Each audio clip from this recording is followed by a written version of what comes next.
sahabat Hermina, kembali lagi bersama saya Dr. Rina Wulandari di podcast Hermina Kemayoran.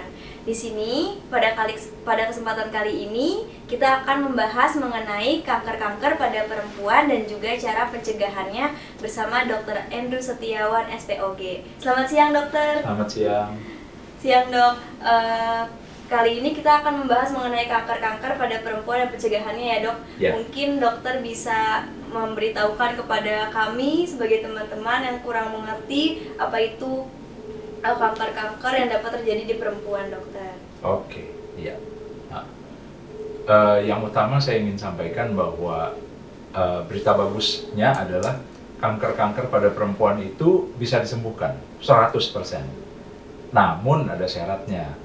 Seperti juga semua kanker lain, yaitu harus ditemukan pada stadium awal atau stadium dini, ya. Nah, semua kanker rata-rata stadiumnya 1 sampai dengan 4.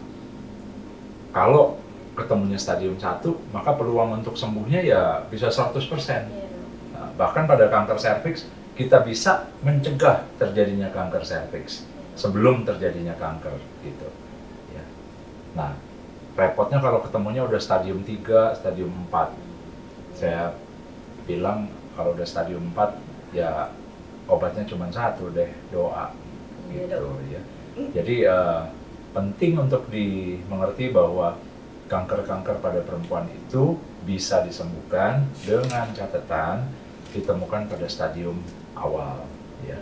Nah, kanker pada perempuan yang spesifik khas pada perempuan sebenarnya cuma 3. Kanker payudara nomor 1, kanker serviks atau mulut rahim yang kedua, dan yang ketiga adalah kanker indung telur atau ovarium, ya. Nah, untuk kanker payudara, kenapa saya sebut sebagai nomor 1? Karena memang jumlahnya di dunia itu paling banyak. Penderitanya paling banyak dan juga paling banyak menyebabkan kematian pada perempuan, ya.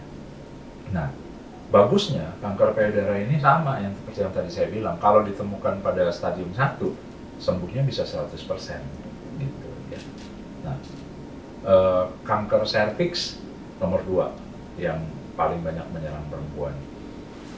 Ini juga bisa disembuhkan, bahkan bisa dicegah sebelum menjadi kanker. Kita bisa deteksi dan kemudian obatin sehingga tidak harus berlanjut ke terapi seperti terapi pada kanker, gitu ya, karena kita bisa cegah sebelum terjadinya. Nah, yang ketiga kanker indung telur atau ovarium, itu pun bisa dicegah, bisa dideteksi dini, ya, dengan menggunakan USG. Gitu. Nah, untuk kanker payudara bagaimana deteksi dininya? Mudah, cukup dengan USG payudara yang tidak sakit, ya. Simple, sederhana, yang dilakukan rutin tapi setahun sekali. Ya. Nah, hanya dengan melakukan USG payudara itu kita bisa mendeteksi bila ditemukan ada tumor, benjolan kecil, ya, dan bisa dipantau lebih ketat sebelum dia menjadi kanker yang stadiumnya lebih lanjut. Gitu, ya. Nah, jadi deteksi dini kanker payudara itu dengan pemeriksaan USG rutin 1 tahun sekali. Tahun ini belum ketemu apa-apa bukan berarti seterusnya aman. Tahun depan kita nggak tahu, jadi mesti tiap tahun, ya. Gitu. Kanker serviks dideteksi dini dengan pemeriksaan pap smear. Ya. Pap smear itu pengambilan cairan dari mulut rahim yang kemudian ditaruh di kaca mikroskop dan dikirim ke laboratorium untuk dibaca oleh spesialis patologi, dilihat apakah ada sel-sel yang berubah dari normal dan menjadi tidak normal. Ya. Dengan melakukan pemeriksaan pap smear rutin, 1 tahun sekali itu paling baik, minimal 2 tahun sekali. Maka sebelum sel yang normal berubah sampai ke kanker, bisa dideteksi pada kondisi pra-kanker. Jadi belum menjadi kanker kita udah bisa deteksi. Nah, ya, kalau pada stadium prakanker kita bisa obati saja dan kemudian dipap smear ulang untuk pemantauan hasil pengobatannya. Tapi kalau udah kanker, maka pengobatannya nggak ada pilihan, harus operasi. Gitu, ya. Malah kanker serviks itu kalau udah stadiumnya 2B ke atas, 2B, 3 dan selanjutnya, itu udah nggak bisa dioperasi. Malah justru nggak bisa operasi karena dioperasi pun hasilnya nggak akan berbeda dengan nggak dioperasi. Pengobatannya biasanya sudah dengan radiasi atau kemoterapi. Gitu.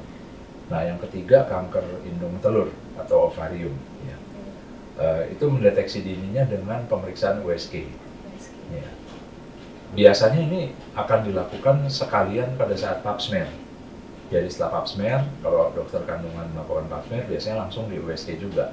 Nah, kalau dari hasil USG itu ketemu ada kista, maka udah harus dilakukan pemeriksaan lebih lanjut untuk memastikan apakah kista ini jinak atau ganas, kanker gitu ya. Jadi dengan USG bisa dilakukan deteksi dini kelainan atau khususnya kanker pada indung telur. Ya. Sama indung telur juga mesti dipantaunya rutin setahun sekali. Nah, karena kalau tahun ini nggak ada apa-apa, tahun depan mungkin ada apa-apa, kita mesti pantau lagi. Gitu, ya.